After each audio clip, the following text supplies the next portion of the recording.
I guess I'm just going to ask you this way. Are they done? Is this it? Is this the team? I hope not. You are Locked On Yankees, your daily New York Yankees podcast. Part of the Locked On Podcast Network, your team every day. Welcome to Locked On Yankees, which is part of the Locked On Podcast Network, your team every day. Thank you for making us your first listen every day. I'm Stacey Gotsoulias. Today's episode is brought to you by Jace Medical. Empower yourself when you purchase a Jace case, providing you with a personal supply of 5 antibiotics that treat 50-plus infections. Get yours today at jacemedical.com and use code LOCKEDON to get $20 off your order. That's JASE medical.com. With me, as always, is my producer, Steve Granado. Steve, happy Monday. Happy Monday, Stace. And thanks for clicking on the show, folks. We're glad to be with you here on another episode of Locked On Yankees. On today's show, of course, because of the Stroman news last week, we were unable to do our Fanmail Friday episode. We are now taking relative questions for the Fanmail Friday. There were some questions that don't make any sense anymore after the Stroman stuff. So we'll be answering the questions that still make sense for today's episode. That's coming up later on. We're going to be touching on a myriad of topics. We wanted to get into some rumors, but we also, Stacey, need to get into the central question today. Are the Yankees done? Like, is this it? Is this the team? I don't know. I'm going to say that up front. We're going to get into it here today. Of course, if you missed the big news over the weekend or right before the weekend hit, Marcus Stroman, latest signing by the Yankees, a 2-year deal, $37 million, a vesting option for 2026. If he throws 140 innings in 2025, that will trigger an option. Stacey, I guess I'm just going to ask you this way. Are they done? Is this it? Is this the team? I hope not. I hope not. It looks like it, but I hope not. They still have stuff to do. They shouldn't be done. What is it that makes you say that? Like, why do you lean in the way that this is not the team that you're comfortable with moving forward? I feel like they still need more pitching. Offensively, I think they're done, but I feel like they need more pitching. They need at least one bullpen arm and maybe another starter. Man, going to another starter. See, this is where it gets tricky for me. Mm-hmm. Going another starter route, you obviously want it to be an impact arm. Yes. Because every arm you want to be an impact arm. That's not always going to be the case, obviously. But when you go to sign a player, especially if we're talking the signing route, now trade, that's a different scenario. Maybe we can get to that in a second. Mm-hmm. But on the signing front, going to someone and saying, I'm signing you to be our 5th starter. Yeah. Doesn't necessarily give you the best negotiation start, Mm-hmm. right? Right. As opposed to going to Marcus Stroman, like, you're going to be our 3. And he goes, I'm cool with returning home to be the 3. Maybe the 2 if someone gets hurt. Right.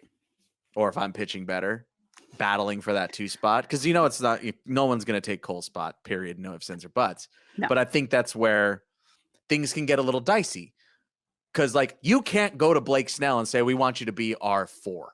No. No. He's not even answering the phone. No. You're on red, bro. Sorry. So when it comes to sign or trade here, Stacey, I mean, we know what the trade market is like right now. I feel like the Yankees want to add more. Yeah. I feel like they would like to add more. I don't know if it's possible. Right. Right. Yeah. At least something that makes enough sense.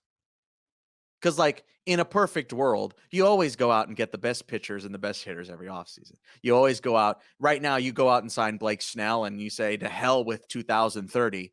Like, we're doing this right now. I don't care. We have to win big time in 2024 if we want to keep Juan Soto around, right? Like, right. That's what kind of throws another wrench into the system, right? Is 2024 is pretty darn important in the eyes of the Yankees front office. Yep. Yeah. It's important for them. It's important for the team because they have to perform well enough for Soto to want to stick around too. Like we were talking the other day, some of the guys who didn't perform well last year, Rodon, Cortez, like some of those guys, they have added pressure. It's not just that we need to do better than we did in 2023. It's we need to do better to keep Juan Soto around and keep him wanting to play for the Yankees and wanting to sign with them. I'll go one step further. I got to play well if I want to stay here. Yeah, that too. Because at this point, like I said, it feels like it's a super important season for the Yankees. They want to win. No ifs, ands, or buts. Everything we've seen, they are all in on this team for better or worse. Yeah. Right? They're in it now. There is no going back into the gamble that they put on this roster and this coaching staff and this front office. You can't go back anymore. There's no pivot. There's no way out of it. I don't see a scenario where you get to the deadline and the Yankees said, shucks, well, we gave it our best. Let's trade Soto now. Nope, they're in. They're in. So, yes, again, the central question, are they done? I think they'd like to not be. Obviously, this is where all the discourse is coming from now, right? Like, ever since Stroman signed, it's kind of like we're seeing like Ken Rosenthal come out and you're seeing Joel Sherman be like, they're still in, they're going to add, they're going to do this, they're going to do that. They have to do this. Stroman's not enough. And it's just the whole debate around it. Right. That's why I wanted to get into it here today and say, like, how reasonable is that? Right. How possible is that? And what would you even get if you continue down that route? Again, add BIake Snell, of course. Duh, that would make your team better in 2024. Like, it doesn't take a genius to see that. Clearly, I see it. So, but it's just the realistic side of it, right? So we wanted to get into some of the rumors here today as well. So BIake Snell, we already know that the Yankees had offered him that contract. Apparently, he wants at least $240 million. This is coming from Bob Nightingale of USA Today. He wants at least $240 million in that contract. The Yankees' introductory offer was nearly $100 million less. So when we heard that, they were off, right, then they were off. They were way off. Yeah. Far apart, I believe, was the phrasing that has been used. And it was obviously years too, because it's not like they're offering 150 compared to 240 and only, you know what I mean? I think it was like higher annual. It's like roughly the same annual or whatever. Yeah. If it was 150 or whatever it ended up shaking out to be, then, that's the rumor that it is. So Snell, I don't see Snell coming to New York. I just does not seem likely to me. Do you see anyone giving him that though? Even in this maybe, crazy pitching market, like who would do that? Maybe the Mets? Maybe? I feel like it could happen if I don't know. He's the last big name. And I think that he's setting the market for what's left. That's what it feels like, considering the Dylan Cease, the Corbin Burns, Shane Bieber is apparently very unlikely to be traded now at this point. I feel like the chips are starting to fall. And like, maybe to your point, maybe that means down comes Snell a little bit. And I feel like at a lower price tag, some teams appear to be more interested. Right. Because I feel like, I don't know. I mean, I know Cy Young, this and that, but there are the inconsistencies. Yep. And it's the red flags that he does have. I'm looking at the walks, right? The walks are what scare everybody, because as soon as the walks get to him, there's not much coming back from that. That's the scary part.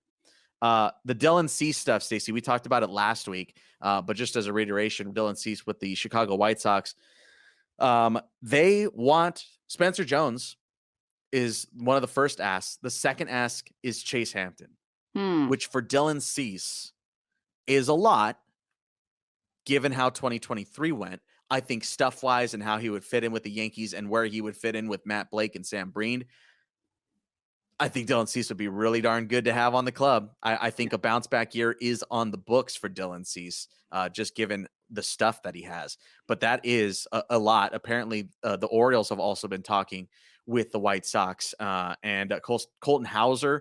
Colton Cowser and Heston Kjerstad were also in those talks. So those are big-time prospects too. Those are big-time prospects. So this is big boy.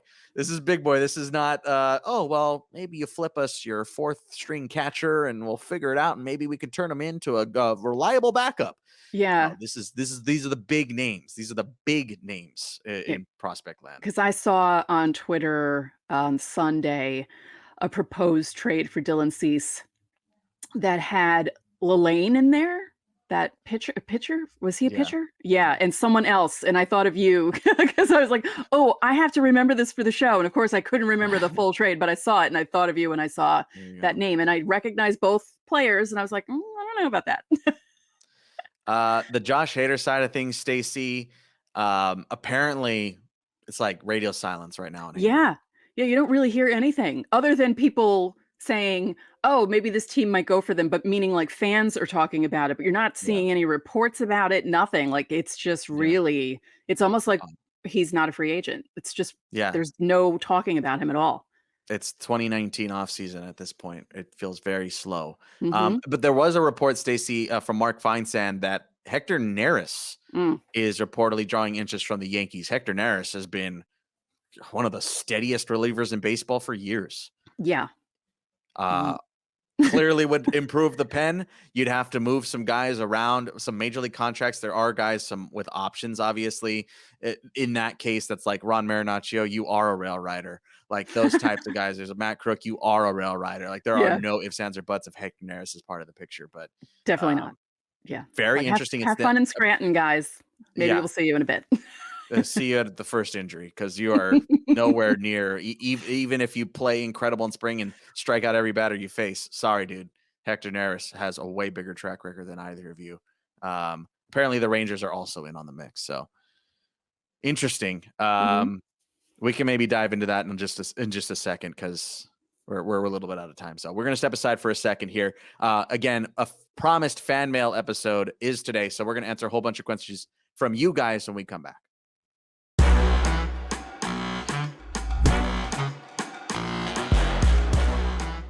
The NFL playoffs are a full go after week 1, and there's still time to get in on the action with FanDuel, America's #1 sportsbook. Right now, new customers get $150 in bonus bets guaranteed when you place a $5 bet. That's $150 in bonus bets, win or lose. The app is so easy to use, and there are different ways to bet, like live same game parlays. You can even find bets in the brand new Explore tab. Lots of interesting football happening over the weekend, and there's sure to be more interesting football happening next weekend. If you're looking for baseball, the Yankees 2024 World Series odds are plus 850, and they're still favored to win the AL at plus 450. So visit fanduel.com/lockedon and make your first bet a layup. FanDuel, official partner of the NFL. And Locked On Yankees is sponsored by eBay Motors. Passion, drive, and patience. What brings home the winning trophy is also what keeps your ride or die alive. eBay Motors has everything you need to maintain your vehicle and level it up to peak performance. From superchargers, roof racks, exhaust kits, LED headlights, and more. Whether you're into speed, power, or style, eBay Motors has got you covered. With over 122 million parts for your #1 ride or die, you'll always find exactly what you're looking for. And with eBay Guaranteed Fit, your part is guaranteed to fit your ride every time or your money back. Because with eBay Motors, you're burning rubber, not cash. With all the parts you need at the prices you want, it's easy to turn your car into the MVP and bring home that win. Keep your ride or die alive at ebaymotors.com. Eligible items only, exclusions apply. eBay Guaranteed Fit is only available to U.S. customers.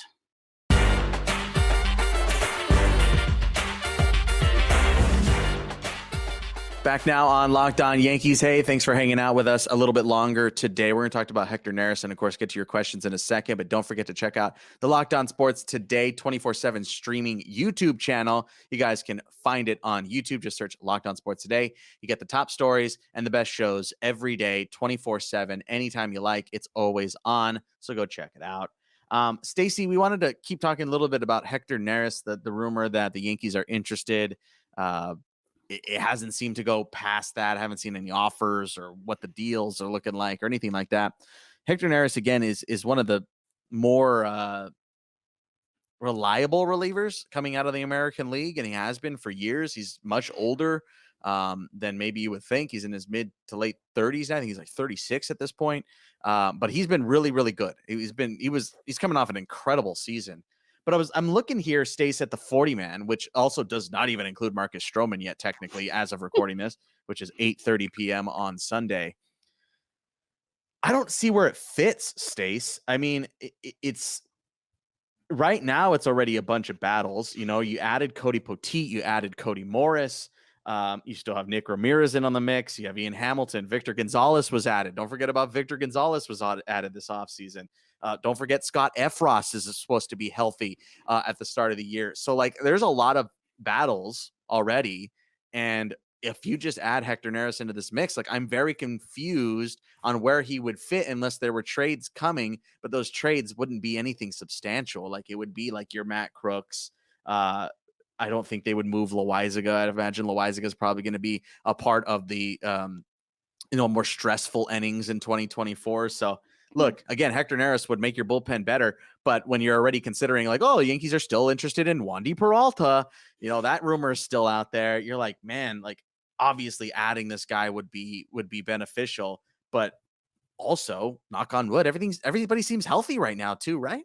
Yeah, that's true. And I it almost feels like people forget about Scott Efros because he was gone all last season because of the surgery. So maybe people forgot about him when they were coming up about him. I know, with the coming up with these rumors, like they don't have enough in the bullpen. Oh yeah, Scott Efros exists. We forgot about him. Yeah. Like the one thing that for me that I kind of have been, or at least I talked about at one point on this show, was still worried like if Clay Holmes got hurt, who's next? Yeah, that would be Hector Neris. Yeah. Immediately. And it would be him, like, let's say, like, if it came down to him or Wandy, then it would be Neris over Wandy because of the leverage. I think so, yeah. Yeah. Because, like, right now, it might be Loaizaga or Victor Gonzalez would be your second closer. I don't know. We'll see how it all pans out and how things are working, but I just wanted to kind of get those last thoughts out here on Hector Neris that we weren't able to get in the last segment, because it was just like, yes, it would be nice, just like it's like, oh, you add good player to get better. Yeah, of course. But at the same time, like you still have a roster to figure out. Yeah. And there are constraints. The Yankees have guys who are available to have options. Your Matt Crooks, and I think Efros has an option. But there's still, it's just kind of wonky. Still kind of wonky. And again, you still have to factor in Stroman needs to be added to this 40-man. It feels like 40 is a lot of people, but it really isn't when you're putting a roster together. Especially a pitching staff. Yeah. Especially when you have prospects on there. Yep. Prospects like Yoendrys Gomez, who's going to be in AA, or anticipated maybe to be in AA, maybe AAA. But it's just guys that you're just like, oh yeah, he has to be on there to be protected. Otherwise they're subject to the Rule 5 draft, right? It's just like, because I feel like that's a lot of people's mentality. Like, why can't you figure out a 40-man roster? It's not that easy. Try and do it yourselves. No. Especially when you consider what happened last year, because Austin Wells gets added to the 40-man so he can get called up, because you have to be on the 40-man to be in the majors. Yep. And then you can't take them off unless you want to expose them to waivers. So it's like, once you add them, they're there now. You can't take them off unless you want to potentially lose them. So that's how that works. And anyway, you also add, like Jeter Downs. Remember, Jeter Downs is 40'd, and you're like, wait, yeah, that's another spot. So it adds up quick, to your point. Okay, Stace, let's get to these questions. It's been long enough. This was supposed to be on Friday. Our first one is coming from Betty. This is a little dated because this is before Marcus Stroman, saying, since we haven't moved on signing a top pitcher, should we save the big money for next year, Soto and Burns or Wheeler, or trade now for someone like Luzardo? Thank you, Betty, for your question. One of our fan mail coming from the Locked On Yankees Insiders Club.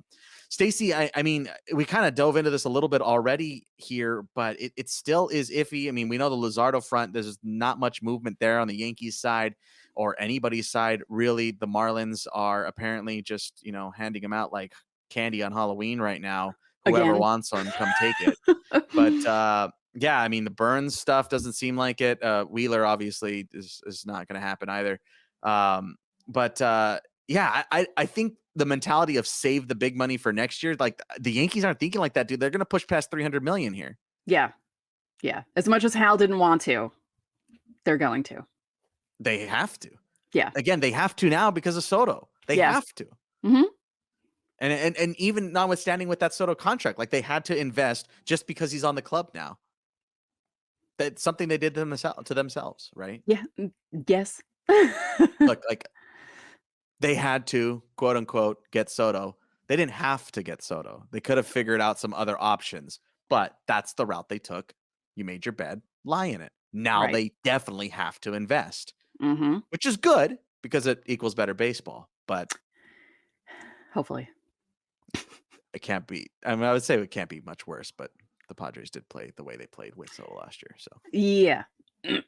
anyway, thank you, Betty. Betty's, excuse me, a member of the Locked On Yankees Insiders Club. Check out the episode's description for more info on that. Our next question is coming from our YouTube community, Guevara Garden, asking us, do you think this year we will be getting a City Connect jersey? Also, what the heck happened to Players Weekend? I went to Players Weekend, a Players Weekend game in 2019, Yankees at Dodgers. Those black Yankee uniforms were fire. Stacey, City Connect ain't coming this year. No. This is from June of 2023, and weirdly enough, also from June Lee of ESPN, or formerly of ESPN. I don't know where he is anymore, actually. I know he got let go by ESPN at some point last year. Best of luck to June Lee. I love his reporting. But he had said in other City Connect news, Hal Steinbrenner told Michael Kay that the Yankees have not had substantive, I can never say that word, conversations about a City Connect uniform. So they haven't even started, apparently, working on it. Shocking. And here's the thing. City Connect jerseys take years to design. So you're not close. No. We're not close to a City Connect Yankee uniform. I don't know, Stacey, if this popped up on your TikTok, but it popped up on mine. There's this guy who's like designing City Connect jerseys for teams, and he designed a Yankees one. That was the only one I watched. I came across my feed. I was like, well, I guess I'll watch this. Fine. And he ended up using like Statue of Liberty green. Interesting. Yeah. That's interesting because, as I've said a couple times on the show, New York City's colors, you know, the Mets are orange and blue for a reason. The Knicks are orange and blue for a reason. And, you know, if they were going to go that route, it would be really weird to see the Yankees in those colors. But I like the idea of the Statue of Liberty colors. Yeah. Like New York Liberty. Like the subway numbers. Ooh. Numbers. It looked pretty sweet. Not going to lie. Just look it up on TikTok. I honestly don't know the name of the creator. I'm sorry that I can't. Speaking of TikTok, Hal Steinbrenner followed me on TikTok, but then again, so did Rod Stewart about 55 times. So, you know, I know it's not the real Hal Steinbrenner. Oh, okay, I was gonna say, I was like, wait, does he have a? No, it's like, I get every day. I get famous people following me on TikTok, and I know it's not real. Yeah. As far as the Players Weekend stuff, Stacey, where did the Players Weekend go? Remember, the last year of Players Weekend was 2019. COVID.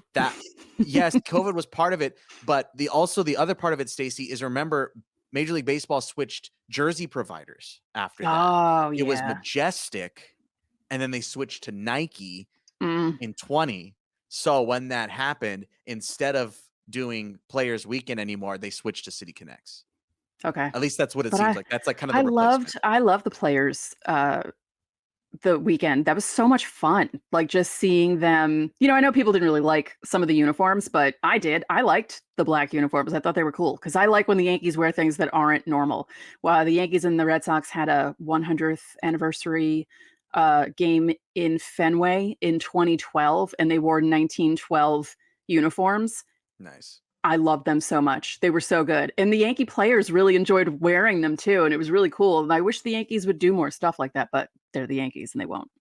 Have you ever like worn one of those old jerseys, by the way, from like the 1900s, like the early 1900s? Oh my God, they're a nightmare. They're made of wool. Wool, yeah. They're awful. They are awful, especially if you're wearing like an actual one from like 1910 or whatever. You put it on. Might as well be wearing sandpaper.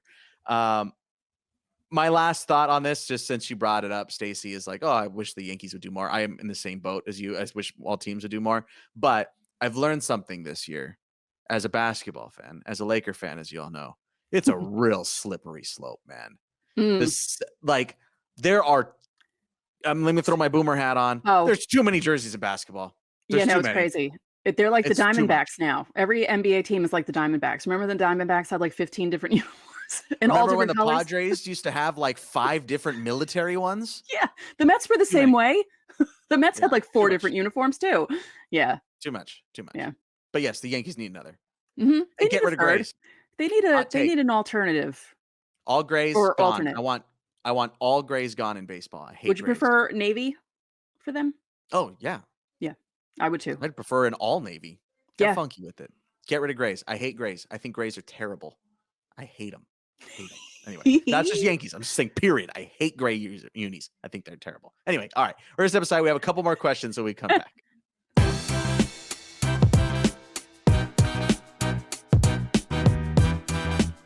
I know we come to sports to escape from some of the crazy realities of real life, but can we just talk for a second about preparing for real life? According to the FDA, pharmacies are running out of antibiotics like amoxicillin right in the middle of the worst flu season in over a decade. This is scary. I can't imagine a more helpless feeling than if my 77-year-old mother got sick while a supply chain issue kept her from the life-saving medication she needed. Thankfully, we'll all be okay because of Jace Medical. The Jace case is a pack of 5 different antibiotics to treat a long list of bacterial illnesses, including UTIs, respiratory infections, sinusitis, skin infections, among others. This stuff could happen to any of us.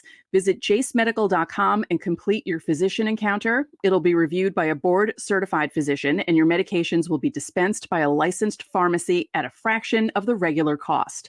It's never been more important to be prepared than today. So go to jacemedical.com and use offer code LOCKEDON to get $20 off your order.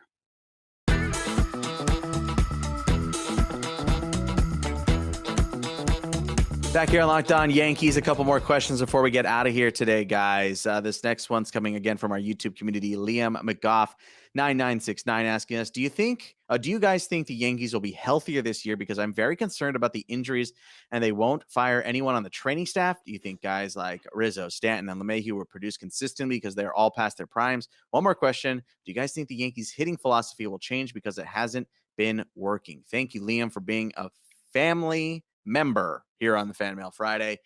You've been asking a bunch of questions here recently and giving us a bunch of them. Stacey, I've said it 100 times. I'm a Lakers fan. I'm a Ducks fan. Unfortunately, born and raised Angels fan. So I my toes in multiple sports. I follow, obviously, the Yankees. I follow all of baseball. Every team's fan base asks about why haven't the staff been fired? Yeah. Every single one. Yeah. I saw it yesterday on r/Lakers. Like it's amazing. Look, injuries are just climbing, man. And we'll probably learn in 15, 20 years what the cause of all this stuff is. But right now, the medical community is doing their best, to our knowledge. Look, say what you will about how they handled a bunch of stuff last year, and we have made our peace with that 100 times on this show. But you are not alone in your thinking. No one's getting fired. As far as are they going to be healthier? I mean, I think LeMahieu was healthy last year, right? He just wasn't hitting. Yeah, he just wasn't hitting. Well, that was the second question, was will they produce consistently because of past their primes? Stanton, I'd say no. LeMahieu, I'd lean on the side of yes. Just considering how strong he finished last season. And if Rizzo's good in the brain fog camp, then yeah, I think he can, because he looked really, really good last season to start. Yeah. Yeah. I mean, it's possible that guys like Rizzo and LeMahieu, might not be hitting bombs left and right, but if they hit consistently, that's fine. They don't need to be hitting 30 home runs each. As long as they're getting on base and driving people in, then yeah, they don't have to be the guys. No, because you have Judge, you kind of have Glaber for that too, because he hits home runs now. Yeah. But Stanton's the one that I'm really worried about out of those three. Yeah. Performance-wise, I'm still worried about Rizzo's head, but performance-wise, I'm really more worried about Stanton than Rizzo or LeMahieu. And then the last question there is about the Yankees hitting philosophy changing. I think it's shifting gears. Maybe not necessarily changing, because they still have been preaching the hard hit in the air pull side. But the philosophy is now, think of it like putty. It can mold and change because of James Rowson. It is not a hard, steadfast rule anymore. It is, let's see what works for you. And that's something that I have praised so many times on the show about other coaches. And that's something I'm very excited about James Rowson taking over for. So yes, that philosophy is going to constantly change. Like, it is not just a rule. It is now a suggestion. So it seems. So that's what I like. Stacey, our last one here today, coming from Martin Ober 249. Jason Giambi was a great Yankee hitter. Do you think the Yankees should retire his number and give him a plaque not plague, in Monument Park. Should they give him the plague, Stace? I was reading that. I'm like, that says plague. I didn't realize that until I read it too. Giambi in Monument Park, Stace. I'm going to let you go on that one. No. And I loved Jason Giambi. I had his picture in my flip phone as my drink falls. I had his picture in my flip phone, my old Verizon flip phone. It was a shirtless picture. I'm human. And I had to show my phone to one of the security guards to let me into Yankee Stadium. And she looks at it and she goes, "That's under his uniform?" I said, "Yeah." She's like, "Wow. Okay." And she gave me the phone back. But anyway, loved him, adored him, thought he was the greatest. No, because are we going to give everyone a monument or a plaque and retire every number? Because at this point, no. And they've issued 25 so many times now. Like, no, I love him, but no. Yeah. No. Retire my number. Yeah. But yeah, she was funny. She was like, what? Like, she was like really looking at the phone and just like, mm-hmm. And I mean, the old flip phone screen was minuscule compared to an inch and a half. Yeah. Yeah. Different era. Yeah. That was a long time ago. That was probably 2005. I want to say that phone. So yeah. Mm-hmm. Probably one of your last flip phones, I'm assuming. Yeah. My last flip phone was a pink Motorola Razr. I had that in 2000. And that's the way to go out. That's the way to go out with a bang. Yep.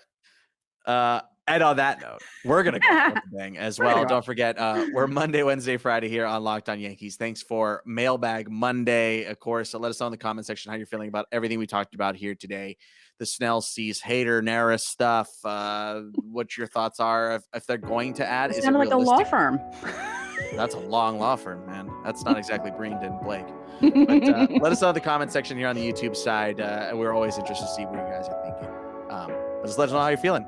And we'll be back for another episode in a couple days. That's going to do it for today's Locked On Yankees. I'm Steve Granado. And I'm Stacey Gotsoulias. We will see you on Wednesday.